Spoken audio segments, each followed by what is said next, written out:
Welcome to a new way of thinking. Let's explore what's possible. It starts with AI teaching machine learning system design, a video copyright system. The problem is to design a system that detects copyright issues of videos. Here are some good questions to ask in the requirement clarification phase. What is the exact goal? Is the goal real-time detection, e.g. uploads, or offline batch analysis? What is the expected output? What are the constraints on video length, resolution, or format? Latency/throughput requirements. When framing the copyright detection system as an ML problem, we begin by clarifying the system's inputs and outputs. Inputs include full user-uploaded videos, but more realistically, we deal with processed elements. Keyframes sampled at some interval, compressed or raw audio tracks, spectrograms, and metadata such as upload time, user ID, or video resolution. On the reference side, we ingest a large library of copyrighted content, which is itself pre-processed into embeddings or fingerprints. The outputs aren't merely binary decisions. They can include similarity scores between the uploaded video and reference content, segment-level timestamps identifying where matches occur, and meaningfully calibrated confidence levels. These outputs then map to system decisions such as blocking, allowing, or flagging for human review. Next, we must define the ML task type. Copyright detection is fundamentally a similarity search problem, not a simple classification. The system needs to detect both whole video matches and short reused segments. This makes it a combination of 1. Embedding-based retrieval, 2. Temporal localization or segment detection, and 3. Multimodal matching across video and audio. Recognizing these subtasks helps shape the architecture and determines how we label data. We then consider model choices. Video transformers such as Timesformer or VideoMe offer strong temporal modeling, while 3D-CNNs provide efficient local motion modeling. Audio-only models can detect reused music or soundtracks. For multimodal consistency, we might use late fusion, combining embeddings, or joint encoders that process video and audio together. On the system side, we must choose scalable retrieval tools, FAST, HNSW, vector databases, to support fast similarity search across millions of embeddings. After choosing models, we define objective functions. Similarity learning typically uses contrastive or triplet losses to ensure copyrighted and matched segments cluster together in embedding space.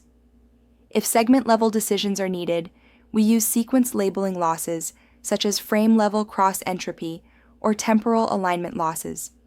Finally, we need to recognize potential challenges. Videos can be heavily edited, cropped, resized, re-encoded, rotated, or modified with overlays, and the model must still detect matches. At scale, embeddings must be updated and stored efficiently while preventing drift between model versions. We must also consider adversaries who will intentionally modify videos to evade detection. Long-form videos pose memory and temporal modeling challenges as well. Understanding these details ensures the ML framing is aligned with both the technical and product realities of copyright detection systems. This slide focuses on the core data engineering and feature engineering work required to build a production-grade video copyright detection system. The first step is data ingestion and pipeline architecture. A real-world copyright pipeline must support both batch ingestion, such as indexing a new catalog of copyrighted videos, and streaming ingestion when users upload videos. Because these videos come in every possible encoding and resolution, we need distributed ETL jobs to decode them, extract metadata, and produce intermediate training artifacts. High throughput, monitoring, and retry mechanisms are essential since ingestion failures can create blind spots in copyright detection. Next, we apply video preprocessing and normalization. To ensure the ML models receive consistent inputs, we unify resolution, frame rate, and audio sampling.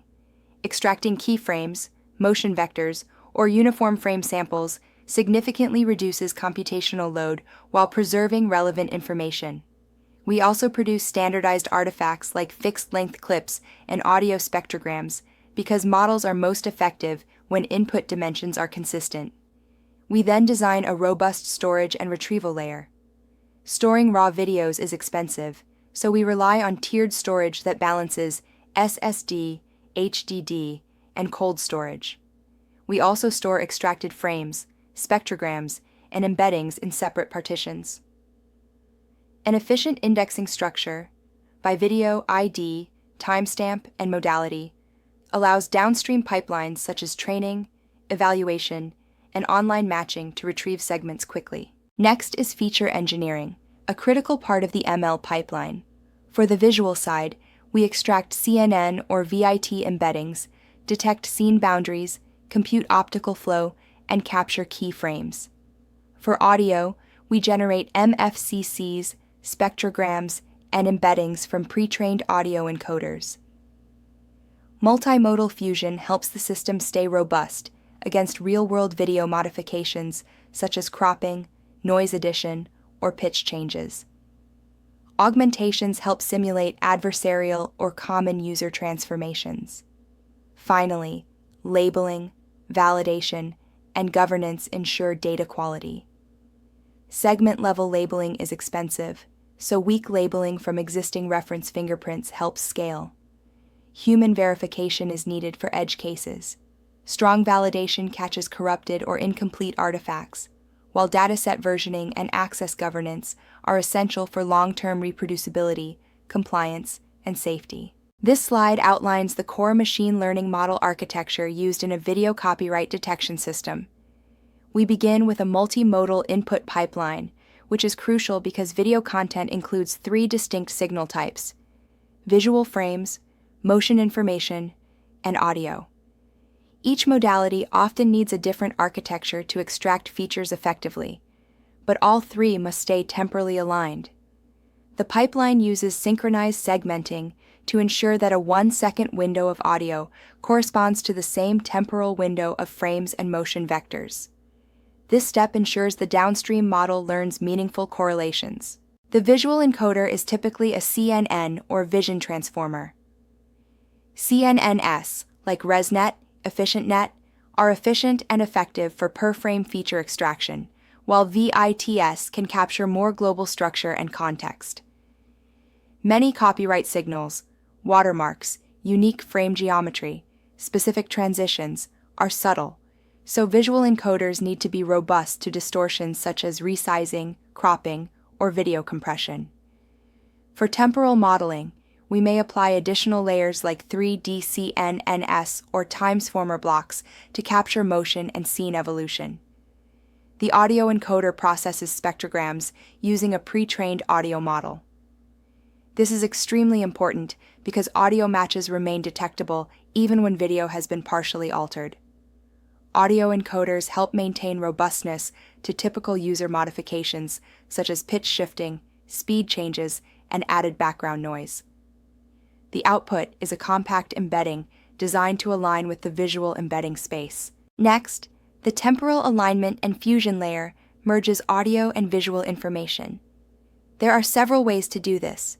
Early fusion transforms both modalities at the same time, while late fusion merges embeddings at a higher layer.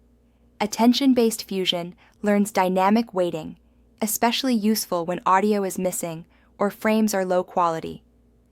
The goal is to produce a unified representation that captures copyright-relevant signals across both channels. Finally, the similarity and matching head transforms the fused features into an embedding space where matching segments are close and non-matching ones are far apart. We often train this using contrastive learning objectives like triplet loss or info-NCE. During inference, we compute similarity between the uploaded video's segment embeddings and a reference embedding index.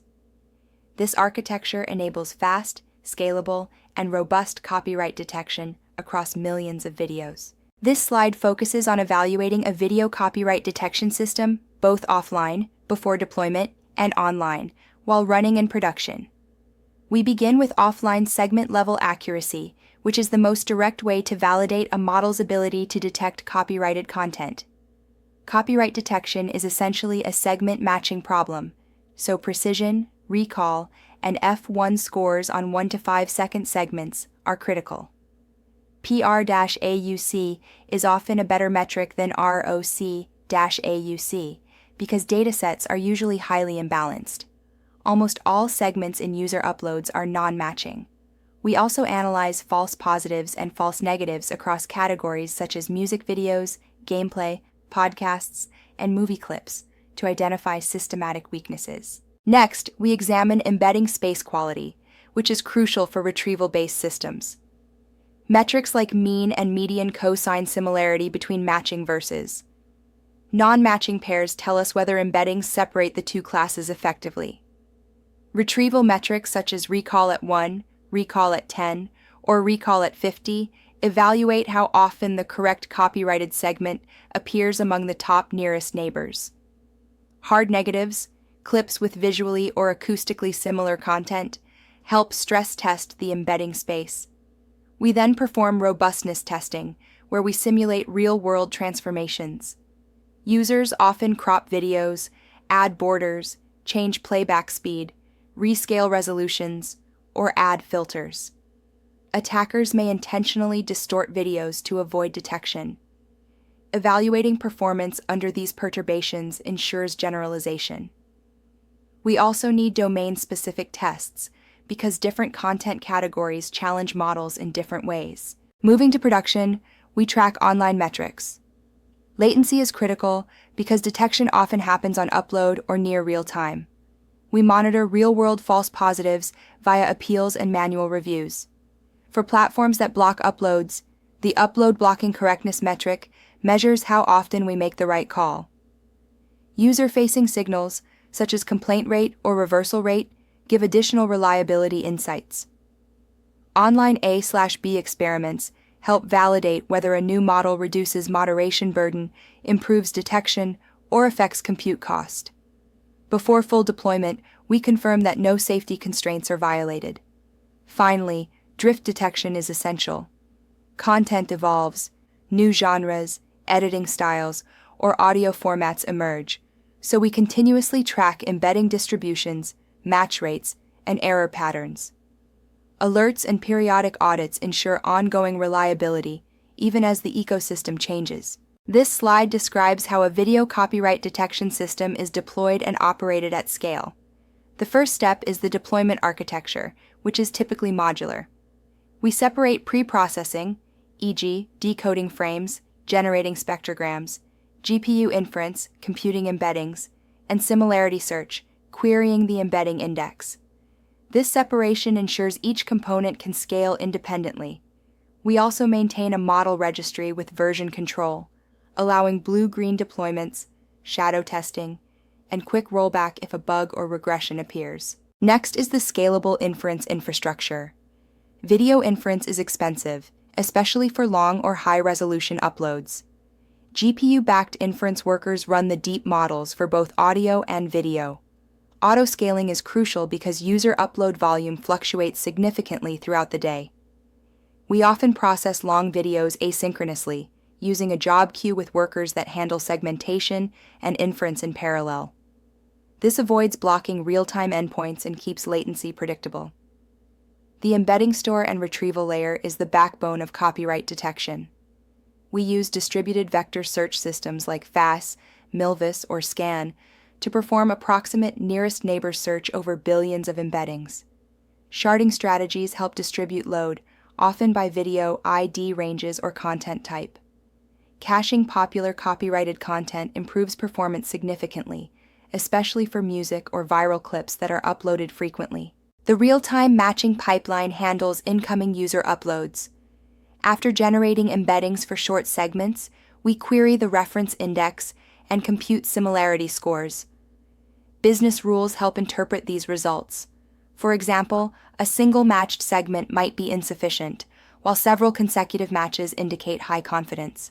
We aggregate segment-level signals into a clean final decision, determining whether to flag, block, or manually review the upload. Finally, monitoring and reliability are essential for production. We track latency, throughput, GPU usage, and error rates. A drop in match rate could indicate a bug, drift, or an outage in the embedding index. Observability tools, provide logs and traces for debugging and compliance. Access control ensures that only authorized systems or operators can query sensitive embeddings or modify the reference library.